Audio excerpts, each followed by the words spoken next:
Hello everyone, आज हम देखते हैं पेट कैप्सूल का भाग 14। रोज़ शाम 7 बजे आपको ये वीडियो मिलती है और इसमें इंपॉर्टेंट क्वेश्चन है, बहुत इंपॉर्टेंट, जो पेट एग्जाम के लिए हैं। सब जीएस के क्वेश्चन, लगभग 35-40 क्वेश्चन होंगे। चलिए स्टार्ट करते हैं, देखते हैं पहला क्वेश्चन। और वीडियो को जरूर लाइक कर लें और शेयर कर दें अपने दोस्तों में। पहला क्वेश्चन देखते हैं।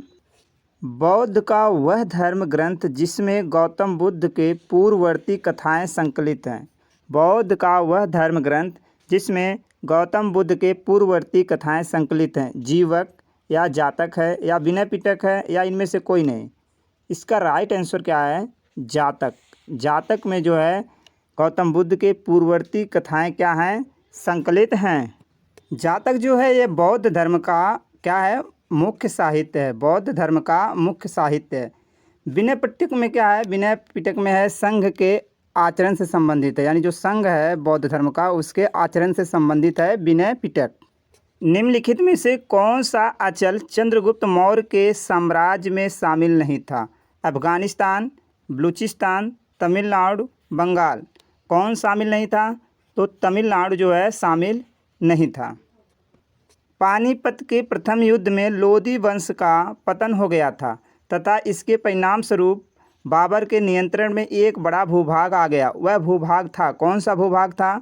पंजाब से मुल्तान तक, या दिल्ली से आगरा तक, या बंगाल से बिहार तक, या सिंध से पंजाब तक। कौन सा भूभाग था? कहाँ से कहाँ तक था? तो वह कौन था? दिल्ली से आगरा तक। दिल्ली से आगरा तक भूभाग जो है वह बाबर के नियंत्रण में आ गया था। बिंदुसार के शासनकाल में अशोक को किस अंचल का प्रशासन बनाया गया था? बिंदुसार के शासनकाल में अशोक को किस अंचल का प्रशासक बनाया गया था? तक्षशिला या उज्जैनी या काठियावाड़, या ए और बी दोनों? तो ए और बी दोनों सही है। कहाँ का? तक्षशिला और उज्जैनी का प्रशासक बनाया गया था। और जो माउंट आबू के दिलवाड़ा मंदिरों का निर्माण किसने करवाया था? माउंट आबू के दिलवाड़ा मंदिरों का निर्माण किसने करवाया था? पाल शासकों ने, या चंदेल शासकों ने, या सोलंकी ने, या राष्ट्रकूटों ने? कौन करवाया था? ऑप्शन नंबर सी, सोलंकी वंश ने करवाया था माउंट आबू में दिलवाड़ा मंदिरों का निर्माण।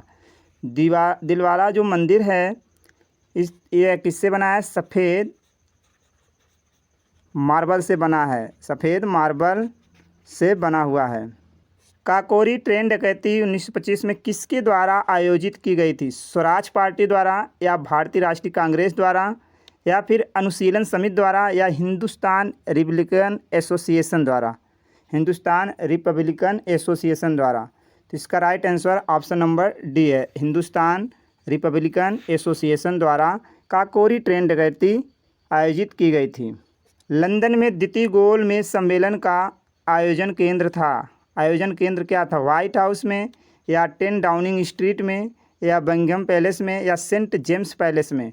तो राइट आंसर क्या है? सेंट जेम्स पैलेस में आपका द्वितीय गोलमेज सम्मेलन का आयोजन हुआ था। फर्स्ट गोलमेज जो सम्मेलन है वह कब हुआ था? 1930 में। 1930 में हुआ था। और सेकंड कब हुआ था आपका? 1931 में। इसी समय महात्मा गांधी अध्यक्षता किए थे। और 1932 में आपका क्या हुआ था? तीसरा गोलमेज सम्मेलन, जिसमें कांग्रेस भाग नहीं लिया। किसने 1920 में नागपुर के भारतीय कांग्रेस अधिवेशन में असहयोग आंदोलन के प्रस्ताव को प्रस्तावित किया था? सी आर दास, एनी बेसेंट, बीसी पाल, या मदन मोहन मालवीय? कौन किए थे? तो इसका राइट आंसर क्या है आपका? सी आर दास। दिल्ली सल्तनत का वह प्रथम सुल्तान कौन था जिसने अस्थाई सेना रखी? इल्तुतमिश, बलबन, या अलाउद्दीन खिलजी, या मोहम्मद बिन तुगलक? तो कौन रखा था अस्थाई सेना? तो कौन थे? अलाउद्दीन खिलजी। अलाउद्दीन खिलजी अस्थाई सेना रखे थे। और घोड़ा दागने की परंपरा भी यही शुरू किए थे। घोड़ा दागने की परंपरा। एकता प्रणाली की शुरुआत कौन किया था? इल्तुतमिश। एकता प्रणाली की शुरुआत कौन किया था? इल्तुतमिश। इंडिपेंडेंस नामक समाचार पत्र का प्रकाशन किया था? कौन किए थे? पंडित जवाहरलाल नेहरू, मोतीलाल नेहरू, या शिव प्रसाद गुप्त, या मदन मोहन मालवीय? तो कौन किए थे? पंडित मोतीलाल नेहरू इंडिपेंडेंस नामक समाचार पत्र का प्रकाशन किए थे।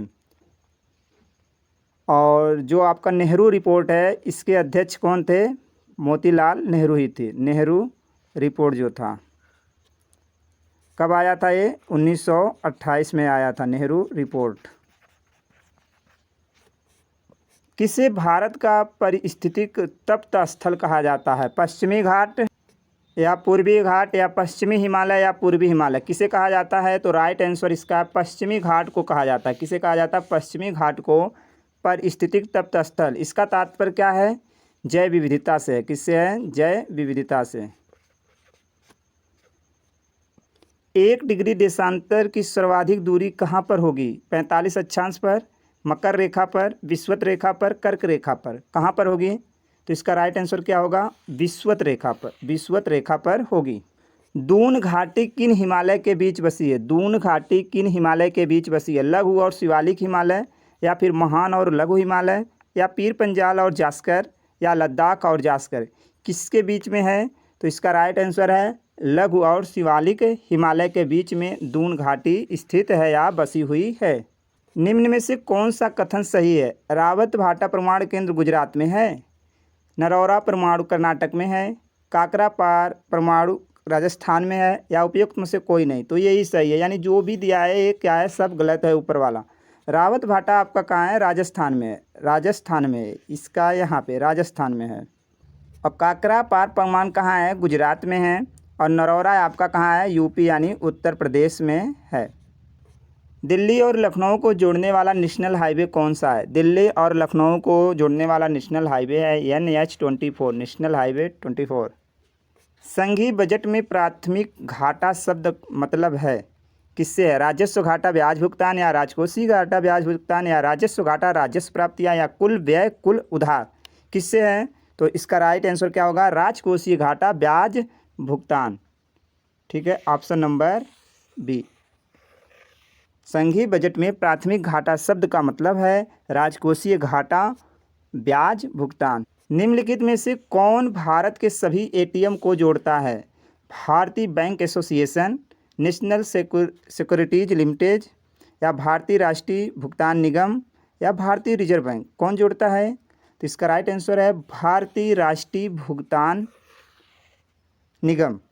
भारतीय राष्ट्रीय भुगतान निगम भारत के सभी ATM को क्या करता है? जोड़ता है। इसकी स्थापना जो हुई थी 2008 में हुई थी। कब हुई थी? 2008 में।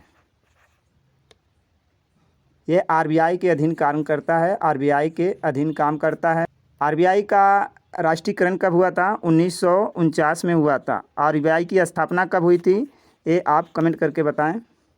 भारत में राष्ट्रीय और प्रति व्यक्ति आय पर रिपोर्ट देने के लिए निम्न में से कौन जिम्मेदार है? नीति आयोग, मानव संसाधन विकास मंत्रालय, गृह मंत्रालय, या सांख्यिकी और कार्यक्रम मंत्रालय। कौन है? तो इसका राइट आंसर है ऑप्शन नंबर डी, सांख्यिकी और कार्यक्रम मंत्रालय। 1991 की नई आर्थिक नीति की प्रमुख विशेषता है। प्रमुख विशेषता क्या है? उदारीकरण, या आर्थिक बाजार अभिमुखीकरण, या निजी क्षेत्र का विस्तार, या उपयुक्त सभी। तो इसका राइट आंसर है उपयुक्त सभी।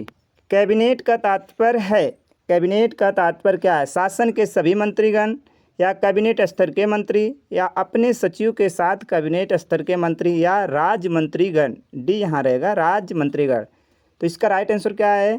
कैबिनेट स्तर के मंत्री। कैबिनेट स्तर के मंत्री, कैबिनेट का तात्पर्य है कैबिनेट स्तर के मंत्री। भारतीय संविधान का सबसे बड़ा एकांकी स्रोत क्या है? ब्रिटिश संविधान, या अमेरिका का बिल ऑफ राइट्स, या फिर गवर्नमेंट ऑफ इंडिया एक्ट 1919, या गवर्नमेंट ऑफ इंडिया 1935। तो इसका राइट आंसर है गवर्नमेंट ऑफ इंडिया 1935। यह भारतीय संविधान का सबसे बड़ा एकांकी क्या है? स्रोत है।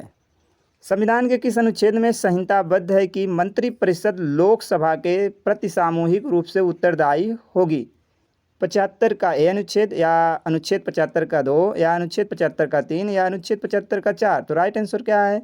ऑप्शन नंबर सी, अनुच्छेद 75 का 3। अनुच्छेद 75 का 3। और जो 75 का ए है आपका, इसमें राष्ट्रपति प्रधानमंत्री को नियुक्ति करते हैं। राज्य की कार्यपालिका शक्ति का प्रधान होता है। राज्य की कार्यपालिका का शक्ति का प्रधान कौन होता है? वह होता है राज्यपाल। कौन होता है? राज्यपाल।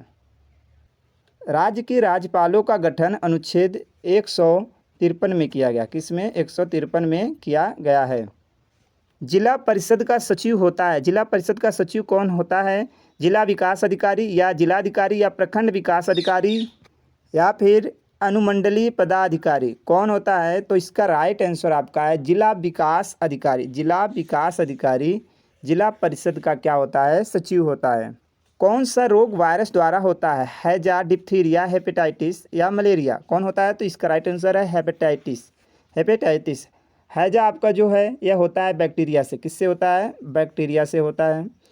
और डिप्थीरिया जो है, डिप्थीरिया का टीका लगता है बच्चों को, जो 1 सप्ताह से 5 महीने के भीतर में क्या करना चाहिए? लगवा लेना चाहिए। और मलेरिया जो आपका किससे फैलता है? प्रोटोजोआ से फैलता है। किससे फैलता है? प्रोटोजोआ से फैलता है मलेरिया। क्षितिज के निकट सूर्य और चंद्रमा दीर्घवृत्ताकार प्रतीत होते हैं। किसके कारण प्रतीत होते हैं? अपवर्तन के कारण, व्यतिकरण घटना के कारण, एक प्रकाशिक भ्रम के कारण या फिर उनकी वास्तविक आकृति के कारण। तो इसका right answer option number A है, अपवर्तन के कारण। अपवर्तन के कारण। कौन अधिक प्रचंड जलन पैदा करता? कौन सा ऐसा चीज़ है जो अधिक आपको जलन पैदा करता है? उबलता हुआ पानी या भाप या गर्म हवा या सूर्य की किरणें? तो राइट आंसर क्या है? भाप। भाप जो है प्रचंड जलन पैदा करता है। स्टील की कठोरता प्रदान करने के लिए बढ़ाई जाती है क्या? स्टील की कठोरता यानी कठोर बनाने के लिए क्या बढ़ाई जाती है? इसमें कार्बन की मात्रा, मैग्नीज की मात्रा, सिलिकॉन की मात्रा या फिर क्रोमियम की मात्रा। तो राइट आंसर क्या है? कार्बन की मात्रा को हम बढ़ाते हैं स्टील की कठोरता प्रदान करने के लिए। निम्न में से कौन सा युग्म सुमेलित नहीं है? आइसोबार, वायुदाब, आइसो हाई ऊंचाई, आइसोहेलाइन बर्फ का या आइसा बांध की गहराई। आइसा बांध गहराई के लिए हाँ स्पेस है। तो इसका जो गलत है वो है हेलाइन बर्फ का, ये जो है युग्म गलत है। फ्रैंक किस देश की मुद्रा है? Japan, Indonesia, Switzerland, Ireland. कहाँ की है? स्विट्जरलैंड की जो मुद्रा है वह फ्रैंक है। जापान की क्या है? येन है। येन मुद्रा है जापान की। इंडोनेशिया की रुपया है। इंडोनेशिया की क्या है? रुपया है। और आयरलैंड की क्या है? आयरलैंड की मुद्रा है यूरो। क्या है? यूरो।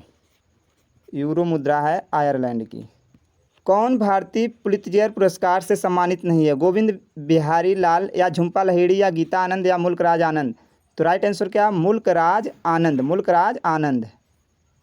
पुलित्जर पुरस्कार का जो संबंध है वह पत्रकारिता से। किससे? पत्रकारिता से है।